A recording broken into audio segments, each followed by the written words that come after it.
Do I recommend protein powder? Is it bad for your kidneys?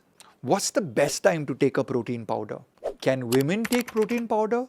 Can protein powder replace whole foods? Should I choose an expensive protein powder or a cheap protein powder? Is it safe to take protein powder every day? I will answer all of these questions related to protein and protein powder in this video. So sit back and enjoy. So today we are seeing all the dilemmas in protein, right? Protein is adulterated, protein has preservatives in it, protein has herbals in it.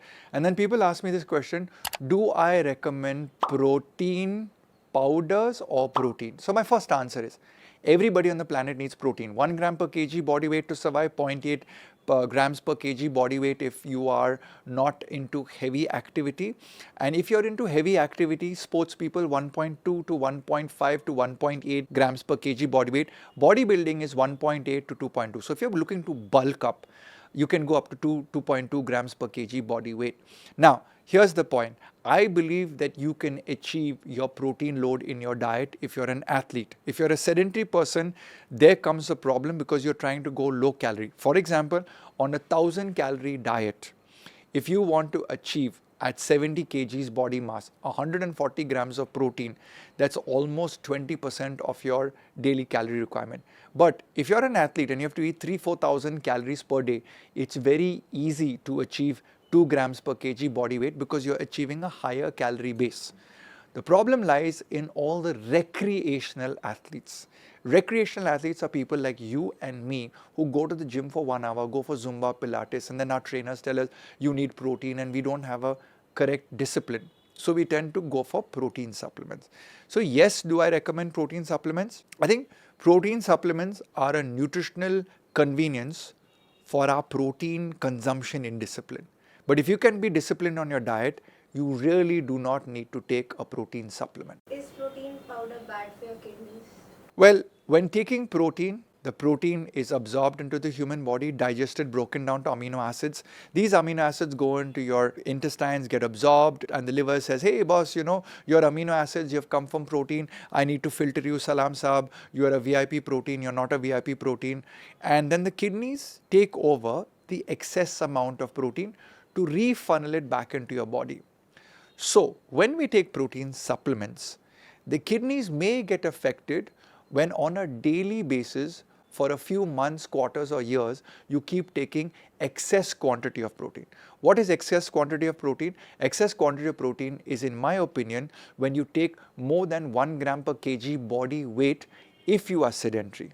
However, if you're growing older, 50, 60, 70, I recommend that enhancing your protein by about 20% to 1.2 grams per kg body weight is a great strategy to retain muscle mass and prevent sarcopenia. But here's the point. When people start taking excess protein, they are never really calculating every day कि भाई मैंने इतना protein खाया. It's always random. The randomness of consumption of extra protein, copious amounts of protein, may put a load on your kidney. So what do?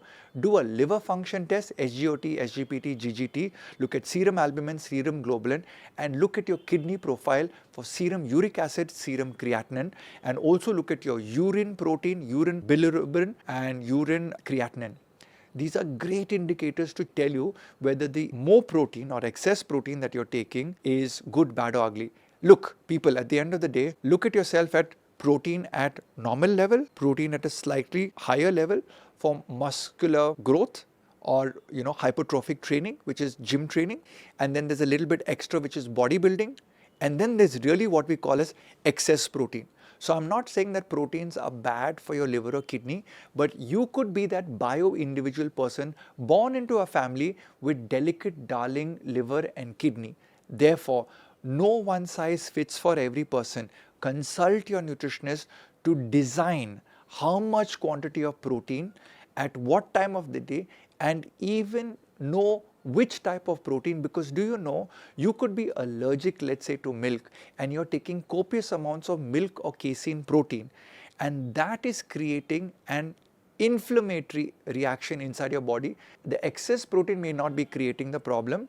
The thappad that you're getting from taking the wrong type of protein to the bio-individuality or the allergic reaction from your body is what is damaging cells in your body, and maybe your pancreas, liver or kidney is one of those organs which is getting the slap from this protein. You see, I get this question, what's the best time to take protein powders? First of all, protein should come in your diet. So the huge debate is, should I eat 1 meal, 2 meal, 3 meals, 6 meals a day?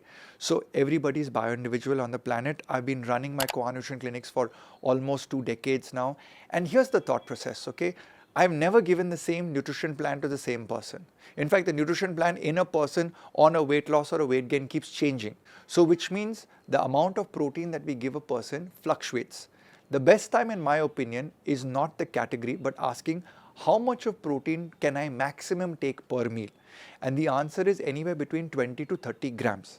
I ask my client to eat a massive meal of protein. So if you eat 2 mackerels, that's about 200 grams of mackerel, and it will give you easily around 60 grams of protein. Check your resting heart rate the next morning. Then take 2 scoops of whey protein. Check your resting heart rate the next day. Then eat 1 full bowl of rajma. Check your resting heart. Whichever one gives you the least amount of high heart rate is the more affable protein you need to take. Then the next experiment you do is eat 1 mackerel, take 1 scoop of whey protein, take half a bowl of rajma. Experiment to figure out your dosing perspective. The best time, in my opinion, when I give a protein supplement, that is a processed powder of protein, not the dietary form, is post weight training, post workout, post sports training. The best dosage, in my opinion, for an under 70 kg weight person of either gender is around 20 grams of protein. If you are above 70 kgs, you can up the dosage to 30 grams of protein. I do not recommend taking 60 grams of protein post workout. Instead, I recommend taking 20 grams in the first hour within 10 to 15 minutes of working out, wait for an hour and a half and take the second bolus of 20 grams, and then wait another 1.5 hours and take the third bolus of 20 grams. This has been my strategy to winning Olympic medals, Guinness World Records, and getting my athletes to be at the top of the game. Time-related dosage is more important than the volumetric dosing of protein, and that's how I would choose post-workout as the best time to take protein powder. Don't work out, I believe take dietary protein, but if you feel you're losing muscle mass because you're calculating it on a daily basis, your weight, your fat percentage, body fat percentage, then I would suggest that the best time then to take a protein powder is 5 o'clock in the evening. Why 5 o'clock in the evening? We all have our sugar cravings at 5 o'clock in the evening, and we tend to eat junk food at that time. So that is another time that I like to take protein powder on a non-workout day. So I laugh a lot when people ask me, should women take protein powder? You know, sometimes I use a woman's shampoo and I'm like, dude, all the marketing guys are confusing us. So where am I going with this male and female? In protein world, your muscle is got the same construct as a male muscle. The only difference is the hormone which exist in the human body. Females have a different set of hormones. They do have testosterone, but at a very tiny quantity. And men have higher hormones from a testosterone muscle building point of view. So women need to take protein to maintain the cellular integrity of the muscle. Women need to take protein when they do exercise or heavy workouts. Women need to take a protein supplement if their diet is not planned, if they are running a household, going to work and managing their family and don't have time to eat on time or prepare the right high protein meals for her workout. So in such a case, I definitely recommend a protein supplement to all women who work out, who try to use a lowered calorie, high protein diet. So then I give them a protein powder. And how do I select this protein powder is again very bio-individual. Can protein powder replace whole foods? You know, as a nutritionist, I worked for a lot of supplement companies before I started my own co-nutrition clinics. Built one of the biggest supplement companies down here in India called Nutrilite, and then another brand called Body Fuels. In both these companies, we had protein supplements. And every time I, as a sales nutritionist, went out and told people, please have the protein powder, people would turn around and say, bhai bolo, dal chawal roti kaisa lene ka? How should I eat my bread, butter and jam? People are not nutritionally disciplined. Therefore, these protein powders and sports nutrition companies come in and convince you that you need a product. So when I was working as a sports nutritionist, I knew you were not dietary disciplined.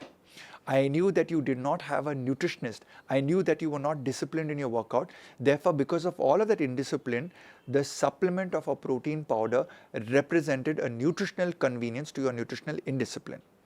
However, now that I am a nutritionist sitting in a nutritional clinic, I recommend that you do not need a protein powder and you can meet your protein requirements by food alone. Did you know that foods alone can fulfill all your protein requirements? Yes. Coming up here will be a list of foods that will give you 20 grams of protein. Now, do you think in this list you can add these to your foods every day? You can split them up into 3 or 4 meals a day. Now, it's very important when you see all of these foods, ask yourself, can I add these foods in my daily diet? Can I add these foods post my workout? In fact, I have an honest confession to make. For many years, I got free amounts of protein supplements because I worked for all of these companies. But because I have a delicate darling stomach, I tried to put in these aggressive protein powders with no fiber, no carbohydrate and no fat in it. So it's not a complete food. It's only a protein supplement. I think my stomach did not agree with it. So where am I going with this story? I am saying before you start putting these powders into you, could you please try to improve your protein content? Now I know I'm going to get trolled by a lot of people ki look at him, how skinny he is, why doesn't he take a protein powder? But I did take a protein powder. I did try doing heavy weight training, but my genetics did not allow me to build that big muscles that some people genetically are allowed to build. And some people have genetically very strong stomachs. And some people who are very fat, do you think they're very fat because they're only eating? No. Each one of us on the planet is born with a bio-individuality where your genes respond to your environment, your diet and your behavior. So I am recommending to people, don't focus too much on trying to get a quick fix with an erratic diet, a quick fix with a fat diet, a quick fix with a protein supplement, a quick fix with a fat burner, a quick fix with some crazy ass workout. Balance everything that you do, and I personally believe that once you explore a balanced diet for 90 to 100 days, you will begin to realize the protein supplement that you will add is actually a helping hand, but not the whole part of your food. Please rely on whole foods for your protein content as a first basis. And yes, I'm not saying that protein supplements are bad. I'm saying you are bad in not planning your diet first and relying on a band-aid of a protein supplement to enable your protein load. Please choose natural foods as your first choice. Cheap versus expensive protein. So as Ryan Fernando, I worked for supplement companies in my previous life as a non-entrepreneur, and then I started my co-nutrition clinics. So a few years ago, I started the process of building a protein powder. So I looked at dairy and non-dairy, which is plant-based. Now, I'm looking at non-dairy because I personally am allergic to milk. So I said we have to make both these available. So when I was working with the contract manufacturer, and please understand, none of the companies that produce the protein powders manufacture them. They're all manufactured in contract facilities. Now these contract facilities, you've seen this recent survey where all of these protein powders are with pesticides, damage, this, that, everything. They had Ayurvedic ingredients. Arey yaar, this world is so funny yaar. Two people come together, they have enough of money, they think they can start a protein powder company. And then they try and market to you a more advanced protein powder. Yes, my hydrosolate, my isolate, my this slate, my this concentrate. Yes, there is a science, I agree with you, there's a science. But do you know you need to take protein from food? So a simple scientist will ask this question, a simple consumer will ask this question. If I am buying a car, I'll give an example. If I'm buying a car, where are the raw materials for this car being sourced from? Did you know that a lot of people prefer to buy the European cars as the ones manufactured in India? Why? Because initially in the earlier years, the quality was better from European assembled kits. Now manufacturing has improved in our country. But let's talk about food. When I decided to make the protein powder formulation, I asked for grass-fed, milk-based whey protein powder, meaning the milk protein from which the whey protein was extracted has to be from a cow that was fed on pastures that were organic and they had to eat grass. So which means the nutrient content in my whey protein would be at the highest quality level. Now when the contract manufacturer sourced the product from Switzerland and Japan from me versus the product from China, The cost variation was the Indian landing cost at the factory for me, the producer, was 2000 rupees per kg, and the Japanese one was 9000 rupees per kg, and the Switzerland one was 11,800 rupees per kg. So when I went to my marketing guy and says, can you sell a protein powder for 22,000 rupees per kg? He says, sir, please take my job, I am going to leave. Because you will never be able to sell that product in India, because nobody will buy when the internet, when your e-commerce app are showing cheap ass protein powders.